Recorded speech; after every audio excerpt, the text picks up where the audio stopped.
അച്ഛനെ വിട്ടു വിളിച്ചതുമന്നി ദ്രാവിഡരാജൻ എത്തിയതർത്തി കുതിരാക്കി പായേണം വിജയിക്കേണം തക്കതൈതൈ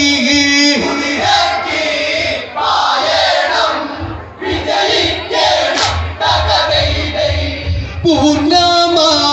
ലക്ഷണം ഒത്തുവേണം തക്കതൈതൈ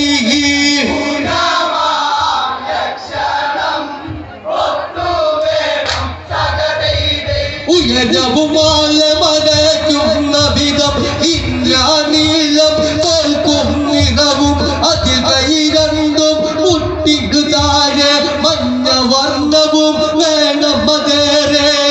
രണ്ടു കാലുകളിൽ പവിഴ നീളം തക്കതൈതൈ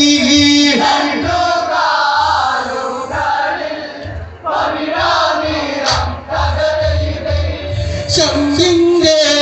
ശബ്ദവും തോൽക്കും നാദം തക്കതൈതൈ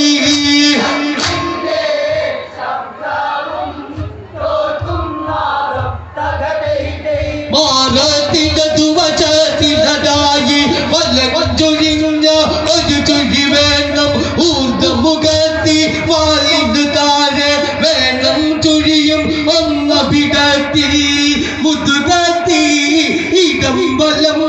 ചുഴിഞ്ഞതായ തക്കതൈതൈ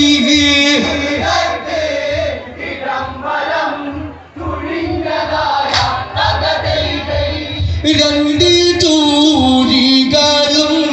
അന്യോന്യമായി തക്കതൈതൈ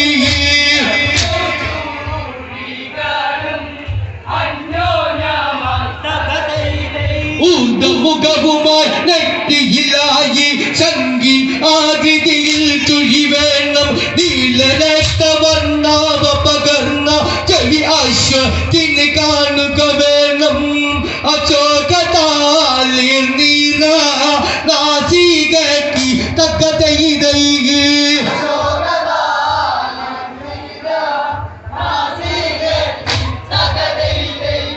ഒരു ജാനീനോ താഴെ കഴുത്ത് രോമം തക്കതൈതൈ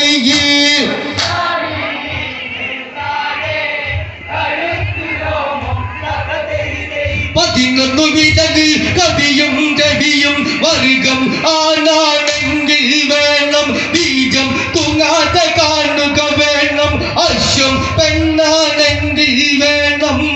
സൗന്ദര്യം കുതിരക്കി നന്നായി വേണം തക്കതൈതൈ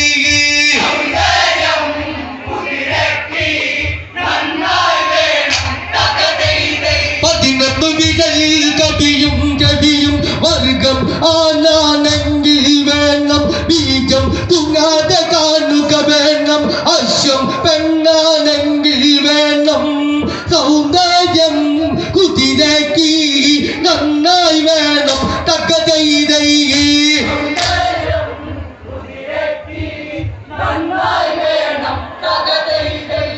ലക്ഷണം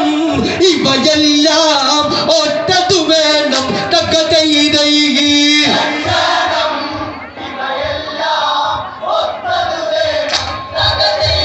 യാഗശാലയിൽ കുതിരയതെത്തി ബന്ധുമിത്രാദികളും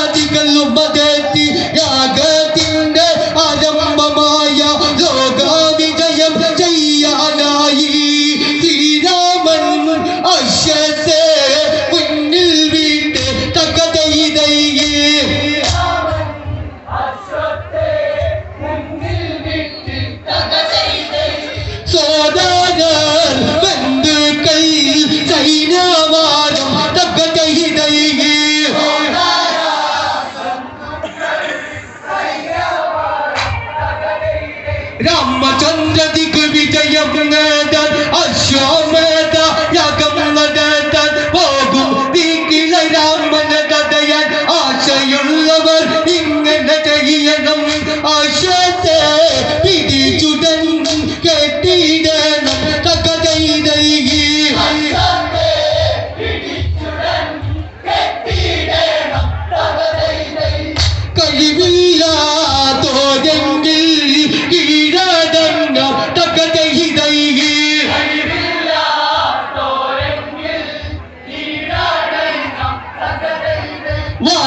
നീ